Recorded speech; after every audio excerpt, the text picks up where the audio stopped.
Friends, good morning. তোমরা সবাই কেমন আছো? আশা করি তোমরা সবাই খুব ভালো আছো, আমরাও ভালো আছি। আর একটা নতুন দিনে নতুন সকালে চলে এসেছি তোমাদের সাথে কিছু গল্প আর কিছু কাজ শেয়ার করতে। আর এই দেখো, বাবা মাছ এনে দিয়েছে, রুই মাছ এনে দিয়েছে। এই রুই মাছটাকেই ঝোল করবো। বাড়িতে অনেক কিছু সবজি আছে, সবজির অভাব নেই, জানোই তো। কালকে বাড়ি থেকে এসেছি তো মা অনেক কিছু জিনিস কিনে পাঠিয়ে দিয়েছে। কী দিয়ে করব সেটাই, যেটা আগে পচে যাবে বা নষ্ট হয়ে যাবে সেই জিনিসটা দিয়ে আজকে রুই মাছের ঝোলটা করবো। তোমাদের দেখিয়ে দিই কী কী সবজি আছে। আর অনেক কিছু ফ্রিজে আছে, সেগুলো আর বার করিনি। আপাতত কী কী নিয়ে বসে বসে ভাবছি, দেখো চলো। কিছু আছে, কচুটা করব না মোচাটা করব। আর এই দেখো কি সুন্দর গব্ব মোচার থোর, এই থোর আছে। বিশাল এক লাউ, কুমড়োটা অর্ধেক খাওয়া হয়ে গেছে, জানো তো। কুমড়োটা এত ভালো না, চেন্নাইয়ের কুমড়োই দিয়েছে। চেন্নাইয়ের কুমড়োগুলো না পচেও না, এত ভালো। আর পুরু দেখো কতটা পুরু, মোটা, একটু নষ্ট হয়নি। তাও অর্ধেকটা সকালে রুটির তরকারি করেছি। রিজু যেটা পছন্দ না, রিজু পছন্দই করে না, কিন্তু হচ্ছে কুমড়ো তরকারি দিয়ে খেতে হবে, তো এইটা করেছি। শাপলাগুলো এনেছি, সেই শাপলাগুলো কাটবো, ফ্রিজে রেখে দিয়েছিলাম। এই ফুলগুলো বড়া খাবো, ভাবছি এই ফুলগুলো দেখিয়ে বড়া খাবো। আর এখানে আছে লাল শাক, এই দেখো। লাল শাকটা না করলে নষ্টই হয়ে যাবে, জানো তো। এই লাল শাকটা, এই লাল শাকটা খুব ভালো, এটা করতে হবে আজকে। তাহলে ভাবছি মাছের ঝোলটা না লাউ দিয়েই করবো। আর কচুটা মোচাটা রেখে দেবো, এই কচুটা, এই গাছ কচু আর মোচাটা রেখে দেবো। এই মোচা দেখছো তো কি সুন্দর টাইট মোচা, মোচা কিনেছিলাম, কিন্তু খোসাগুলো খুলতে শুরু করে দিয়েছে। এটাও কালকেই মানে পরশু করেই ফেলতে হবে। তাহলে আমি রেডি করে নিই এগুলো। আর যে সকল যে সকল ফ্রেন্ডসরা দেশ বিদেশ থেকে দেখছো, দূর দূরান্ত থেকে দেখছো, তারা এত সুন্দর সুন্দর কমেন্টস করছো, মন ভরে যাচ্ছে। এবং সাধারণ ভিউয়ার্সরা দেখছো, তাদের অমূল্য সময় ব্যয় করে আমাদের ভিডিওগুলো দেখছো, তাদেরকে ধন্যবাদ বলে ছোট করবো না। তারা এইভাবেই ভালোবাসা দিতে থাকো আর সবসময় আমাদের পাশে পথ চলার সাথী হয়ে থাকো। চলো, শাপলাগুলো ছাড়াতে না খুব মজা লাগে, দেখো এরকমভাবে টান দেবো আর এই খোসাগুলো উঠে চলে আসবে। ছালগুলো দেখো কি সুন্দরভাবে হয়ে যাচ্ছে ফ্রেশ, কোনো কষ্ট হয় না কিন্তু।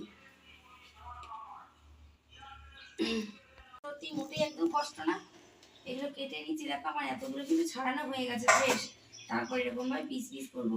আর তোমাদের তো বলাই হয়নি, কারণ কালকে আমি যখন বাজারে গেছি তখন কিন্তু বাজারের ভিডিও আর করিনি। এত ভিড়ভাট্টা বাজারের ভিডিও আর সেদিনকে করিনি, আর ফোনেও চার্জ ছিল না, জন্য বাড়িতে রেখে গেছি।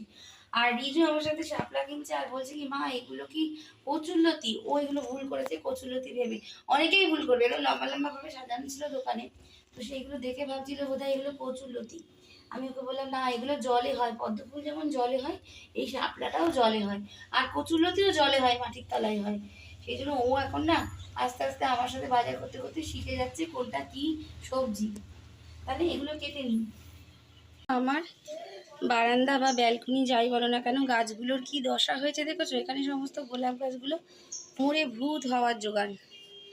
অল্প অল্প পাতা আছে, এই গাছগুলি কি সুন্দর পাতা আর কুড়িতে ভর্তি ছিল। রিজুর বাবা এগুলো আর খেয়ালই করতে পারিনি, জলটা হয়তো দিতেই পারিনি, ভুলেই গেছে।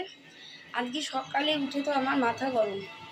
দেখো গাছগুলোর অবস্থা, দেখো চেহারা, দেখো সব শুকিয়ে গেছে।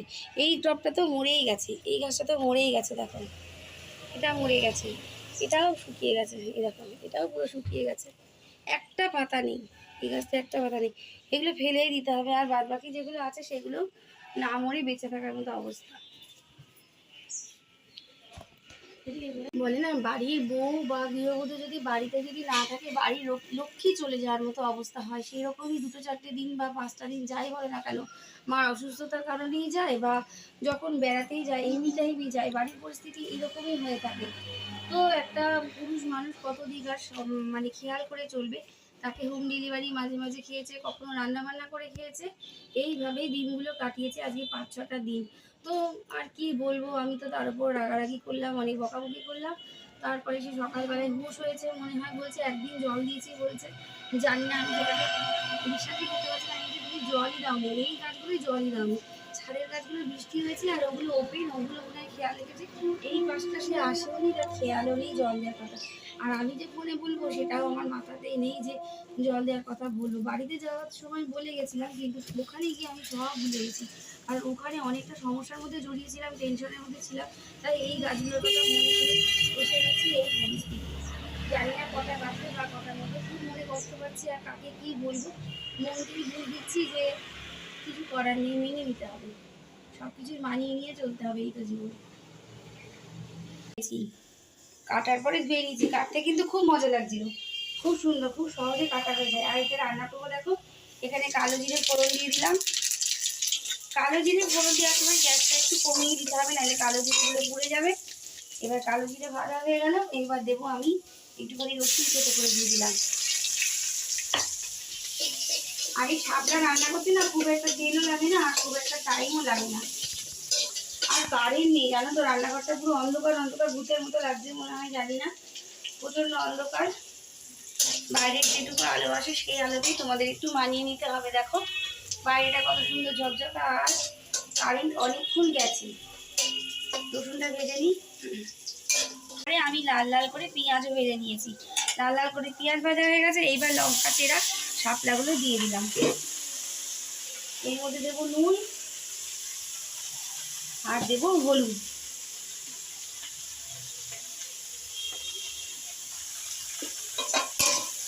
এই দিয়ে নাড়াচাড়া করতে করতেই যখন ভাজা ভাজা হয়ে যাবে তখন নামিয়ে পড়বো, না তখনই নামিয়ে ফেলবো, তাহলেই পরে আমার শাপলাটা কিন্তু কমপ্লিট হয়ে যাবে রান্না করা।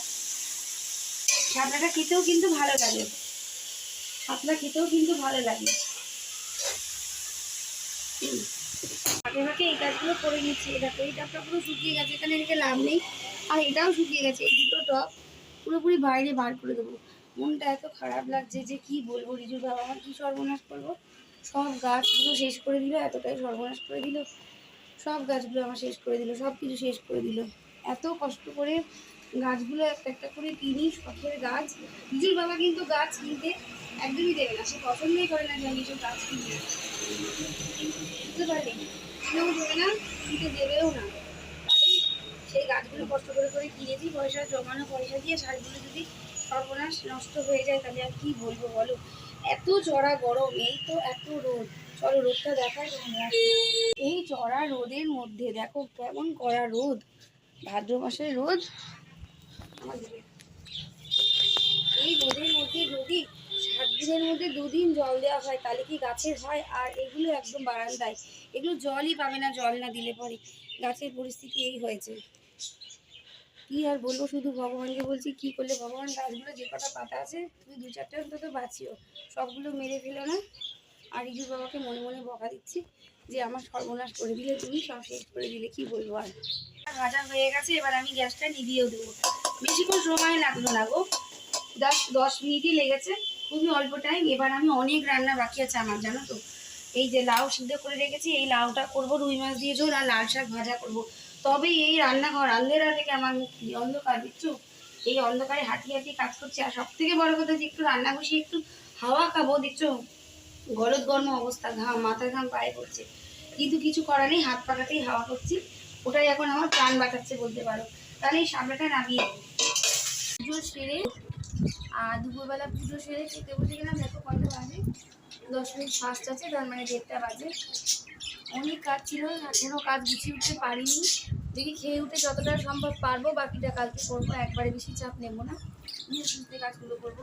আর এই দেখো রিজুর পাতায়, রিজুর থালা এটা, দেখো রিজুর থালা, রিজু যেহেতু ক্যামেরা করছে সেহেতু লাল শাক ভাজা, তোমার তো দেখাতেই পারিনি, লাল শাক ভাজা, আর এখানে শাপলা ভাজা, আর এখানে লাউ দিয়ে হালকা পাতলা মাছের ঝোল করেছি।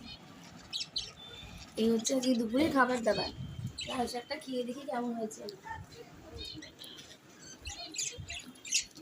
আমার লাল শাক ভাজাটা খুব ভালো লাগে, ফার্স্ট টাইমে মুখের মধ্যে লঙ্কা পড়লো,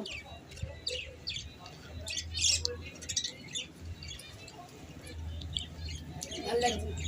লাল শাক ভাজাটা না ভালো হয়েছে, অনেকটা শাক ছিল, ভাজার পরে কমে গেছে, আমরা শাকটা ভালো। আর শাকটা ভালো করে কাটার উপরে তার রান্না, যত সুন্দর যত কুচি করে কাটবো তত শাক ভাজা ভালো হবে। বড় বড় করে শাক কাটলে না শাক খেতে ভালো লাগে না। তাহলে খাওয়া দাওয়া করে নিই, তোমরা খাওয়া দাওয়া করে নাও, তারপরে আসছি।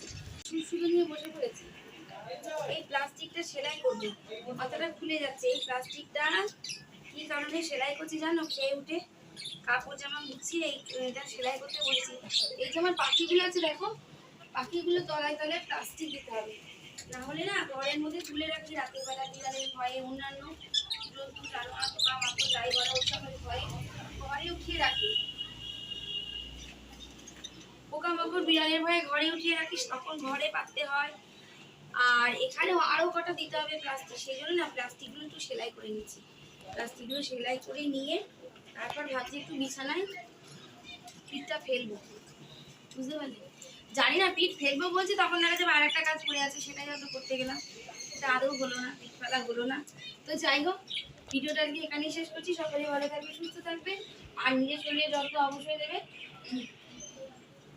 আর ভিডিওটা ভালো লাগলে কি করতে হবে? লাইক, শেয়ার, কমেন্ট, সাবস্ক্রাইব করতে হবে। আর সকলকে সকলের পাশে থাকতে হবে। দেখা হচ্ছে অন্য একটা ভিডিও, অন্য একটা সকালে, তাই তো, নতুন একটা সকাল নিয়ে। তো আজকের মতো আসি, টাটা। হচ্ছে ফ্যান চালিয়েছি, হচ্ছে না কাজ, কিন্তু টপ করে ঘাম ঝরছে, প্রচন্ড হাঁপিয়ে গেছি কাজ করতে করতে, কিন্তু তবুও কাজ আমার পিছন ছাড়ছে না, এই ছাড়ছে না, কাজ আমার পিছন ছাড়ছে না। কাজগুলো কমপ্লিট না করলে না নিশ্চিন্তে শুতে বসতেও পারবো না। এই জন্য ভাবছি কাজগুলো যতটা পারি কমপ্লিট করে নিই, তারপরে বিছানাতে আমি খালি পিঠটা ফেলবো। তাহলে দেখা হচ্ছে নেক্সট ভিডিওতে। কিন্তু